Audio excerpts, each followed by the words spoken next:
twongeye kubasuhuza mwaramukanya amahoro. Iyo umwaka utangiye nibwo abantu benshi bafata ingamba zikomeye, bafata ingamba zo guhindura ubuzima bwabo, bumva bafite imbaraga nshya, bumva bafite ibyiringiro byo kuba bahindura ubuzima bwabo ibitaragenze neza muri umwaka basoje, bakagerageza kuba babihindura. Iyo umwaka utangiye rero usanga abantu benshi nibwo bagura bonoma zimwe zahara mu majim aho bakorera imyitozo ngororamubiri, ariko usanga izo ngamba zose bafashe bihaye zirangira cyangwa se zitakaza agaciro mu byumweru 2 gusa. N'ugerageje kugira kuba yakora ngarebe ko yabigeraho, ibyumweru 2 byonyine biba bihagije ngo abe yananiwe atakibikora. Wakibaza ngo nukubera iki ibi bintu bibaho? Tugiye kurebera hamwe icyo wakora kugira ngo ugere ku ngamba wiyemeje, kubyo wiyemeje kugeraho uyu mwaka, icyo wakora kugira ngo ubashe kugera kubyakunaniye. Tugiye kurebera hamwe icyo wakora kugira ngo ugere kubyakunaniye, icyo wakora kugira ngo utazongera kugira muri ubwo buzima udakunze. Icyo wakora kugira ngo wumve warageze ku ntego zawe, nugupfa muri wowe ubwawe, ugapfa ukazuka bushyashya, ukaza utakiri wa wundi. Kugira ngo ubigereho bisaba ko wowe ubwawe wiyica, wowe ubwawe ugapfa burundu. Nimbikubwira nintangira kuvuga ibi bintu ndabibabwira mu buryo butandatu. Hari umuntu witavuga ava no kuricana akavuga ati reka nigendere, ndumva ibi bintu bihabanye n'imyizerere yanjye. Ngiye kubabwira mu buryo butandatu ibintu nkitangira. Ubu bamwe bamaze no kugenda rwose, bamaze kwigendera, bajye gushaka hari amakuru yo gusebanya, amakuru y'ahantu hahiye, mbese ahantu hari ibintu bibanezeza biryoheye amaso, abakobwa bambaye ubusa, amacono y'abantu bari kubyina, mbese bari gukora ibintu biri gukurura ry'umubiri.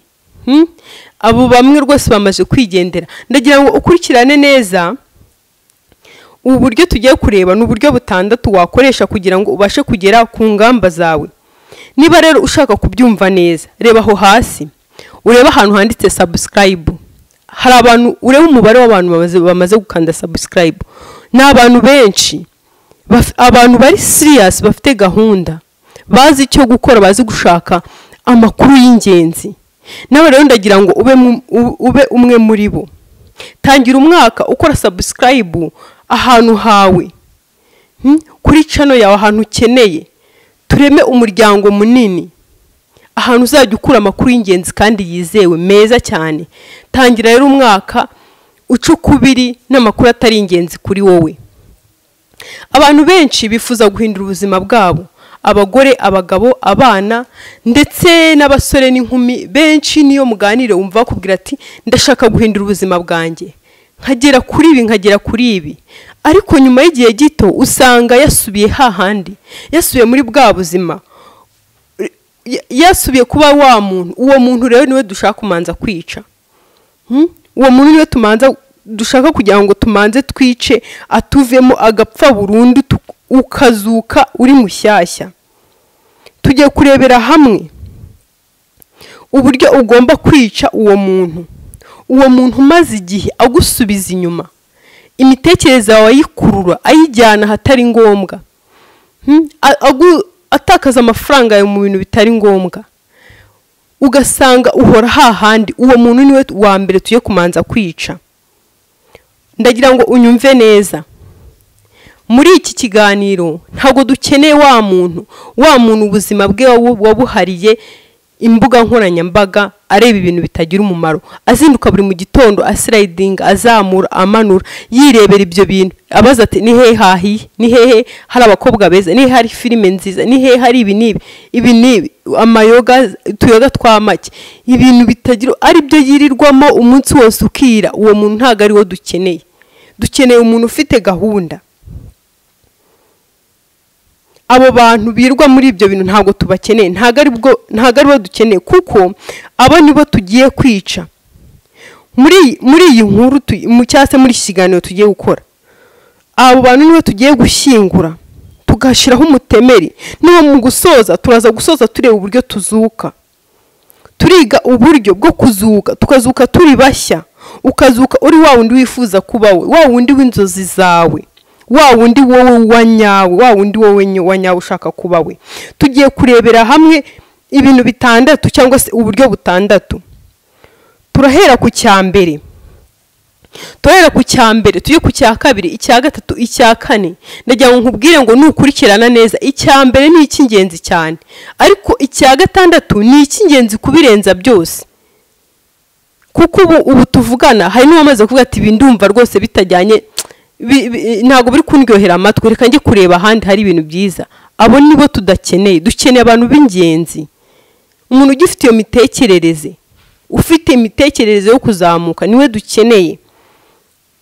Ikintu cya mbere rero ngira ngo turebere hamwe, ikintu cya mbere cyagufasha kugera kuri za ntego zawe wiyemeje. Ikintu cya mbere na mbere ukwiye gukora, ukwiye kumanza kwakira uruhande rwawe rubi, uruhande rwawe rw'umwijima. Ugomba kubanza ukarwakira. Abantu benshi bakunda kurwita ko uruhande rubi cyangwa se uruhande rw'umwijima. Wakwibaza ati uru ruhande ni uruhe? Uru ruhande ni rwa rundi gihe cyose iyo uri wenyine wumva ijwi rikubwira ngo kubera iki? Kubera iki wifata kuriya? Kubera iki bari abantu utababwiza ukuri? Kubera iki wishushanya? Kubera iki? Kubera iki bari abantu bahora bakuvuga ariko ugakomeza ugendana nabo? Kubera iki bari abantu bagutakariza umwanya? Kubera iki bari abantu batanga amafaranga ubaha ibyiza byose ariko ntibanyurwe? Kubera iki bari abantu wababwije ukuri aho ugasanga wowe uri gukomeza kwiyoberanya? Buri mu gitondo ugasanga none wisanze uri kumwe nabo, ariko waba uri wenyine ugasanga ijwi riri kukubwira ati kuki. Urwo ruhande rwawe ni rwo rwita uruhande rw'umwijima cyangwa se uruhande rwawe rubi. Ugahora uhanganye nabyo ushaka kwigira mwiza ku bandi bantu, nyamara ijwi rikajya rikurarikira kwiyakira. Urwo ruhande rero ndagira ngo nicyo kintu cya mbere ugomba kumanza kurwakira, ukumva ukuri, ukumva uwo uri we. Iryo jwi kandi ni rya rindi rihora rikubwira ko abantu muri kumwe atari beza, abantu mugendana atari beza, ikigare wirirwamo kitari cyiza. Iryo jwi rigahora ribakubwira, kandi urwo ruhande ni rwa rundi urukubwira ko ibikorwa ukora nabyo bitari byiza, abo mugendana bagenzi bawe. Urwo ruhande rugusubiza inyuma, ugatakaza igihe cyawe uri kumwe n'abantu batagufitiye akamaro. Kandi runakwibutsa ko uru ruhande nubwo turwita uruhande rubi rwacu, ni rwakabaye rwiza kuko ruranatwigisha. Ni rwa ruhande rukubwira ko utanezeza abantu, udakwiye kubaho wishushanya imbere y'abantu ubanezeza kandi nyamara wowe utanezerewe, ukabatakaza igihe n'amafaranga. Ugasanga uhora mu kagurupe k'abantu nyine, tugurire, tugire gutya na gutya, dukora ibi kugira ngo tubashe twishime. Nta biragoye kuba wanezeza abantu.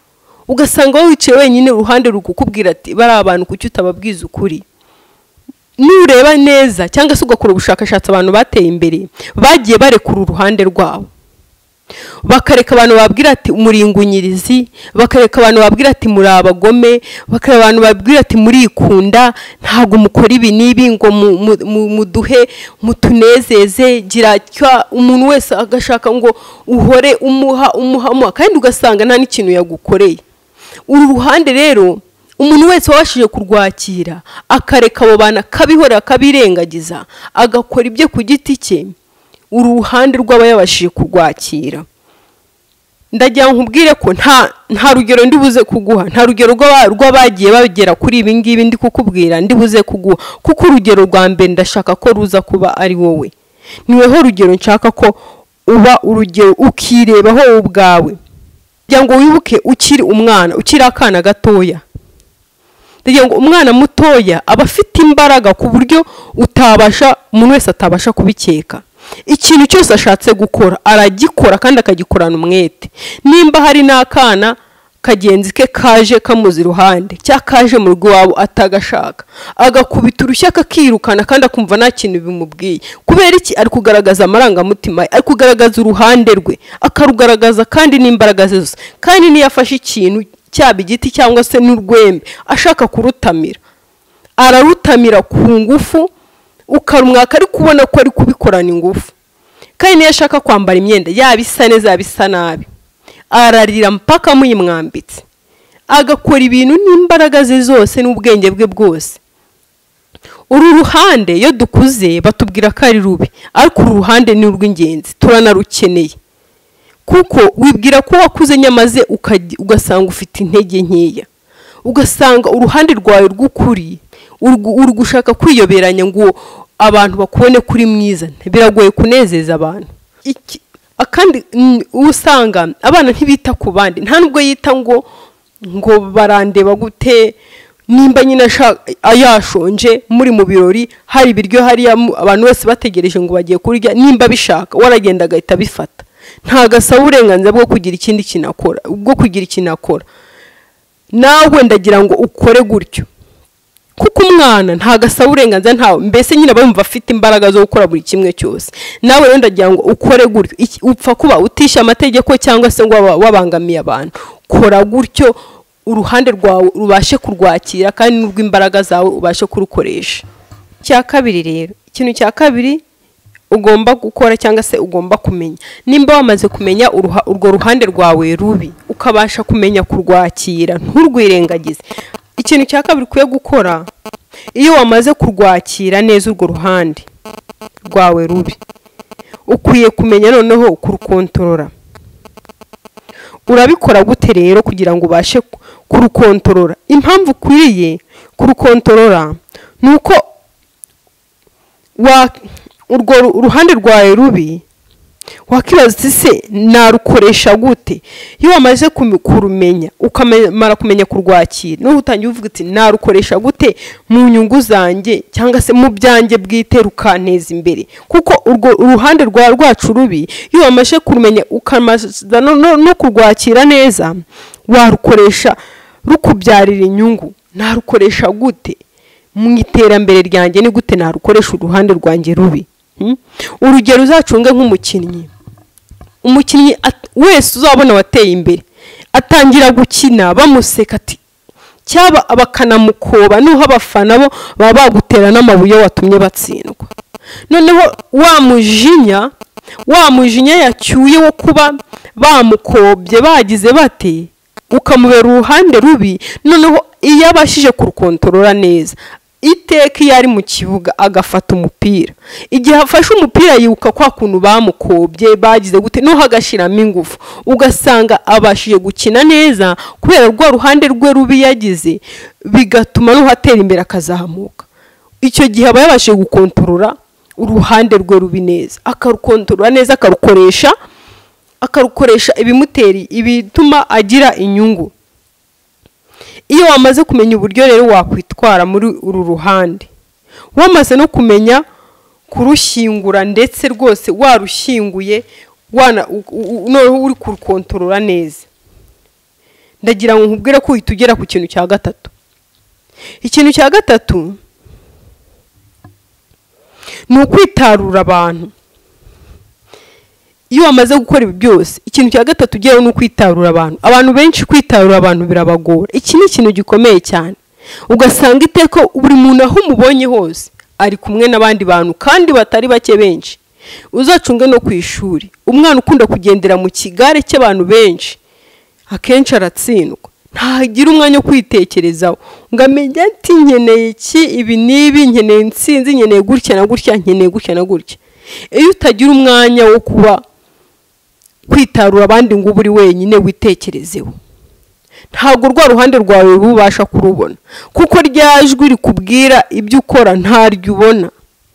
Dukwiye kwitarura abandi, ugafata umwanya ugatekereza uti ndinde, nkeneye iki, nkore nte, ukitandukanya n'abandi. Abantu benshi barabitinya cyane, batinya kwitandukanya n'abandi ngo bagume bonyine. Iyo iteka ryose uri wenyine, ryajwi riraza rikakubwira ngo dore ibi nibi, itandukanye nibi. Noneho iryo jwi ugasanga kubera kuritinya, ugasanga aho kumvira ibyo riri kukubwira ukavuga ati ntago nshaka kuguma nicaye ndi kwitekerezaho, ugahita usubira muri cya kigaru ukajya kunywa inzoga.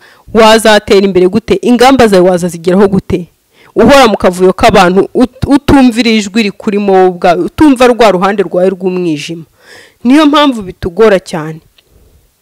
Icyiza cy'irijwi rikubwira n'ibyo ukwiye gukora, rirakuganiriza rikakwereka ubunyantege nke bwawe, ariko rikanakwereka aho ingufu zaturuka. Tuba dukeneye umwanya wo kwicara ubwacu turi twenyine, tukamenya ngo turi bande.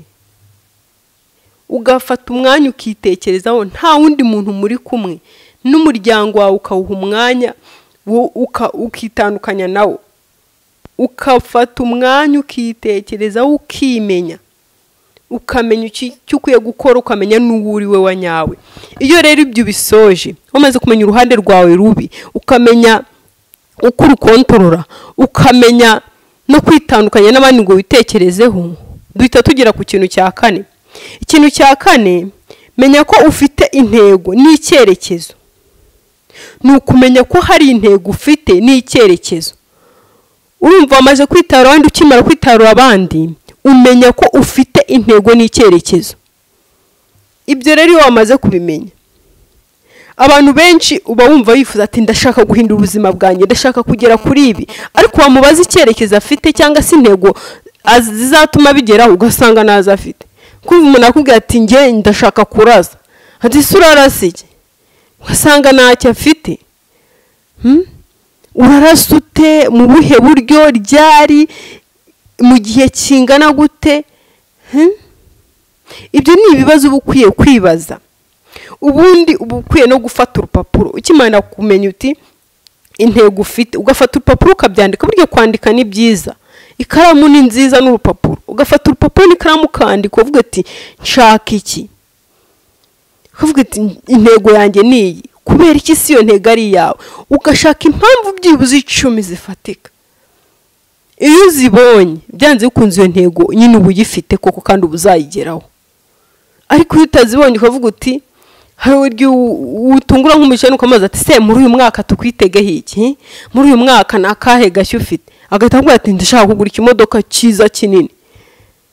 Wamubaza ati se iyo modoka nziza nini niyo gukora iki? Ngo niyo gutembereza inshuti zanjye. Iyo ni intego. Igihe cyose utazabona ibintu 10 cyangwa se ngo ubone niyo bitaba 10, ariko ukaba ufite intego runaka, uvuga uti ibi niyo impamvu nshaka kubikora ni ukandika utuntu tararara, ukatumenya uti n'utu ngutu. Icyo gihe nta ntego uba ufite, ahubwo uba ushaka kubikora kuko wabonye n'abandi babikora, atari uko ari intego zawe. Ugomba kumenya impamvu ubishaka, atari ukurebera ku bandi, ndetse n'ukuntu wabareberaho, ariko ukaba ufite nawe intego zawe runaka ushaka kugira, ufite intumbero ifatika. Kuko nyine abandi nabo bajya batubera ikitegerezo, ariko hari ukubareba mu kigare ukavuga ati abandi babyinnye nanjye ngiye kubyina. Ese ni iyihe ntego ufite? Ni izihe nyungu biri bukuzanire? Ibyo bintu byose tuba dukwiye kubitekerezaho. Ushobora no gukora research, ukajya no kuri MENYESHA TV ugakoraho research, ugashaka amakuru y'ingenzi, kandi wayabone burya gushaka iyo ushatse urashobora. Ukareba n'abandi babikoze, ariko uko babikoze nawe akaba ari kubikora. Niyo ubyutse ugatekereza ati se uyu munsi wanjye ndawukora gute, ndakoramo iki, ukamenya gahunda zawe z'umunsi, intego ufite ni izihe, ese biri gupfira. Icyo ni ikintu cya kane ugomba kumenya. Icyo ngicyo rero nacyo ubasha kugikontorora neza, gihita cyo kugeza ku cya 5. Icya 5 ni ukwireba mu ishusho yawe, aho uri ubu ngubu, uriwe uyu munsi. Noneho ugatangira no kwireba uri wa wundi ushaka kuzaba we, mu ishusho yawe y'uyu munsi, ukireba wowe ubwawe. Noneho ukanihinduranya ukireba uri wa wundi ushaka kuzaba we. Reka nkwe nk'urugero, wenda urabyibushye ufite ibiro byinshi ushaka guhindura, reka tubivuga gutyo, niye n'uburyo uko ungana ntibikunejeje. urashaka guhinduka ariko byenze kunzi hari umuntu runaka cyase hari ifoto runaka uvuga uti nganye gutya byaba ari sawa ukiha target ukavuga uti ndashaka kungana n'uyu muntu cyangwa se ndashaka kugira ibiro runaka niyo utavuga uti ndashaka kungana n'uyu muntu wowe ukireba muri iyi sura y'ukuri uyu munsi no ugahita wigereranya wanabaye nk'uwo wundi ukavuga uti nzakora imyitozo gutya na gutya ukireba nyine muri iyo shusho ibyo nabyo biragufasha cyangwa se nyine no nimburi wishaka no gukora umushinga runaka ukavuga uti bawukoze gute ugashaka amakuru no ukireba muri uwo mwanya ukomeze no ukanireba uri muri ibi uri nyine uri gukora ibyo ngibyo ushaka gukora kuti nabameze ntya imyitwarire naba mfite niyi naba nitwara gutya nkora gutya na gutya ibyo nabyo biragufasha iki ni ikintu cya gatanu ikintu cya gatandatu rero nacyo turasorezaho iki ni cya gihe ugera ukazuka ukavuga uti rwose narazutse maze igihe mbaho ubuzima bw'ubupfu none narazutse ndi mushyashya namaze kwica wa wundi narindiwe ubu ndi umuntu mushyashya nawe ubwawe kuko ukireba ukavuga uti narazutse nago nkiri wa wundi ku buryo n'abantu bakureba bakibaza ahantu usigaho bakibaza uko byagenze waretse bya bindi waretse ka kavuyo waretse rwa ruhande rwa rubi abantu bakwita uko bashaka urabihorera ukora ibyo ushaka umera nka wa mwana ukora ikintu cyose n'ubwenge bwe n'imbaraga ze zose cyane ko uba uri mukuru noneho nta kintu uba wabangamye ahubwo uba wihaye intego kandi ukazigeraho ukabona ntukiri wa wundi w'umunyantege nke ntukiri wa wundi utifuza kuvuga ukuri utigaragaza uko ari ntukiri wa wundi ukora ibyo abandi bifuza ko akora cyangwa se ukora nk'iby'abandi mu ngeri zose manshaka ko tubyumva neza rero reka nkubwire nimba wankurikiranye kuva ku kintu cya mbere kugeza ku cya gatandatu bivuze ko ufite gahunda ufite gahunda rwose ifatika umuntu abaho ubuzima bwe bwose yiyangiza atagera ku byo yiyemeza kubera iki kubera kavuye kubera kutamenya icyo ashaka kutamenya uruhande rwe niba wafashe umwanya ukankurikira neza tangira ushire mu bikorwa rero uyu ni wo mwanya wo gushira mu bikorwa ibyo wumvishe ibyo twavuze byose gerageza ubishire mu bikorwa ku buryo